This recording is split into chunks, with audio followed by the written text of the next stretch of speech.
I think it's time that you fear the Dark Necrofear. So make sure you guys smash the living crap out of that subscribe button so you guys don't miss out on more Oscar. You're not going to believe this, but Dark Necrofear is actually running around in a couple of DDD decks. And for those of you that have forgotten what this thing does, he cannot be normal summoner set. He must be first special summoned from your hand by banishing 3 fiend monsters from your graveyard. Now, there is 0 restriction on those fiend monsters you can banish. They can be light, dark, they can be whatever. It's just banish 3 to summon it. And then during the end phase, if this card is in your graveyard because it was destroyed in your monster zone by an opponent's card and sent there this turn, target 1 face-up card your opponent controls and equip this card to that target. And while this card is equipped to a monster by this effect, take control of that monster. So there's a couple of really hilarious things you can do with this. One, it's just got to be, your opponent has to take care of this, which is an incredibly easy feat because based on this wording, I'm pretty sure that this can be destroyed by battle, and we can actually float on into taking the something from the opponent back to our field during that end phase, which is hilarious, actually. I never thought about, because everything in DDD is basically a fiend monster, that we can access really off-of-the-wall decisions like Dark Necrofear within our deck to basically punish the opponent. It's that kind of design space that you don't really, I feel like, get to truly enjoy in modern era Yu-Gi-Oh! Anymore. Now, is this an absolutely broken idea? No, not at all. But somebody's come up with the idea of testing Dark Necrofear, and I love the idea, man. I love that such an old classic boss monster can slot into a deck and be able to still see play. And if that's not innovation in the current era of Yu-Gi-Oh!, I truly don't know what is. It's that kind of stuff that I love to see.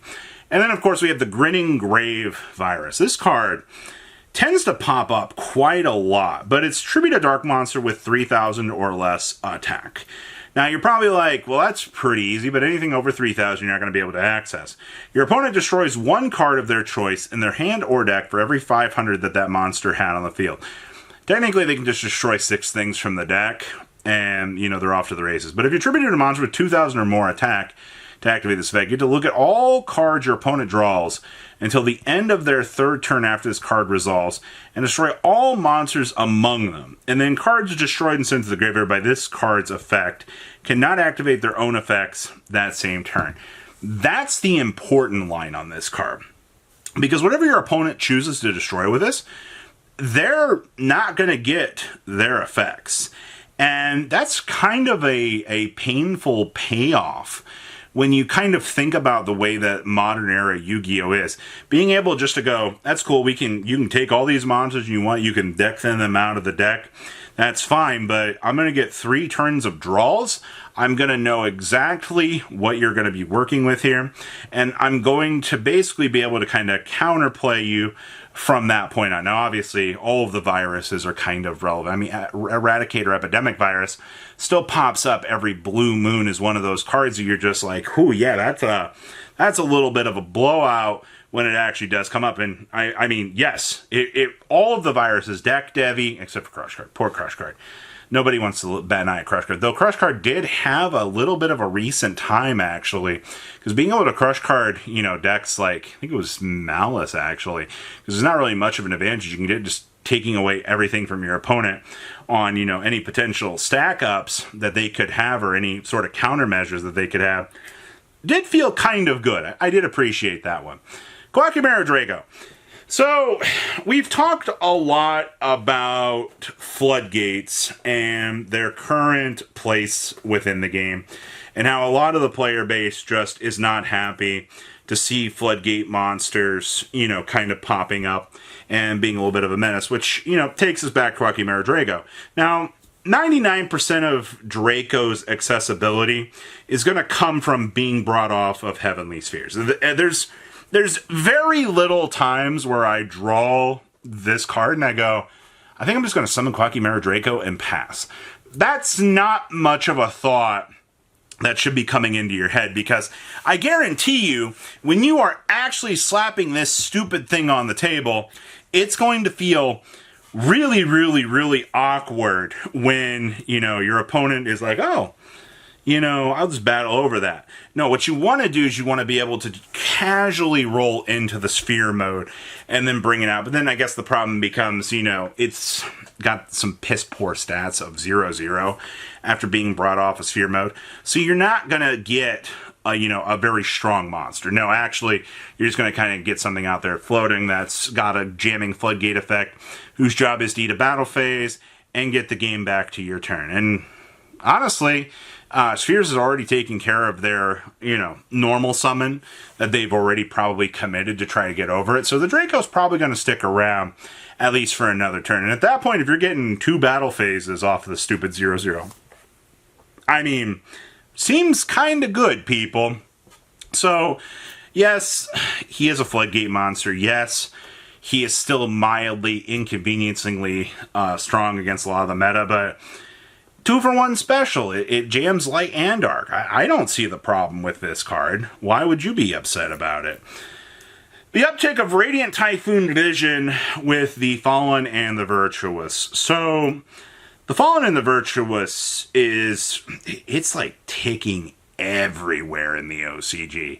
Like, I gotta tell you, man, if there was a card that was just deemed the modern era staple, I think it is actually the Fallen and the Virtuous. But because the Fallen and the Virtuous has been having, this massive successful run, what you're actually seeing is people are like, oh, hey, we can just toss Radiant Typhoon Vision into our deck.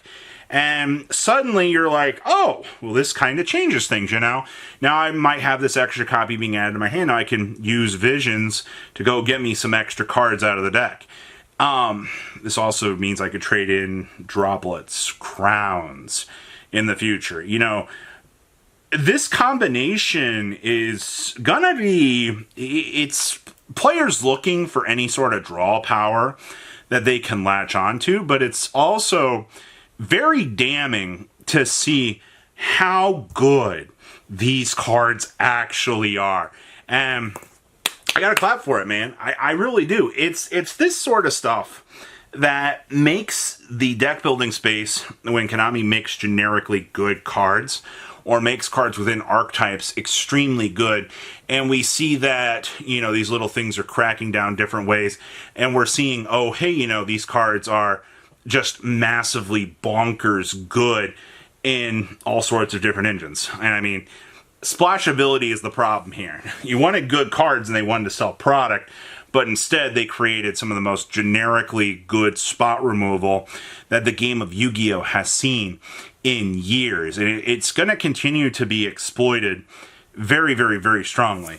And then different dimension ground. Now, TD ground makes sense to be seeing an uptick right now because we live in a world where obviously, we've lost dimensional barrier. So you're going to start to go down the list of trap cards that is going to be good. And one of those is going to be different dimension ground, where you can just kick your opponent's graveyard away from them for a whole turn, and they basically have to try to find a way to initially play the game. And that's not what you really are allowed to do. All right, you thought that just floodgating your opponent through dimension ground or through dimensional barrier was fine and dandy, then the card got banned. So now we've had to go to the next best thing, which is if we just strip away your whole graveyard from you, or we start to make these cards go away so you can't infinitely resource them. How yummy!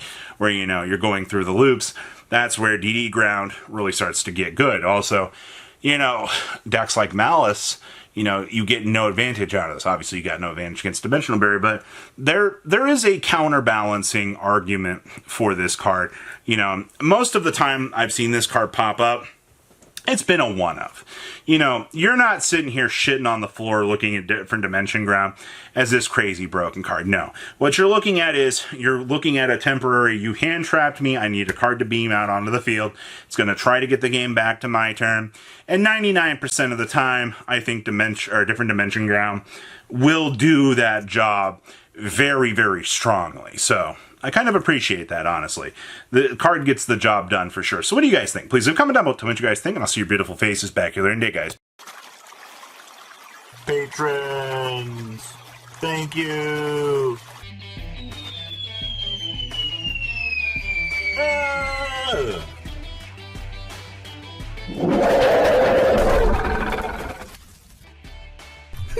you so much for watching. Check out these other videos.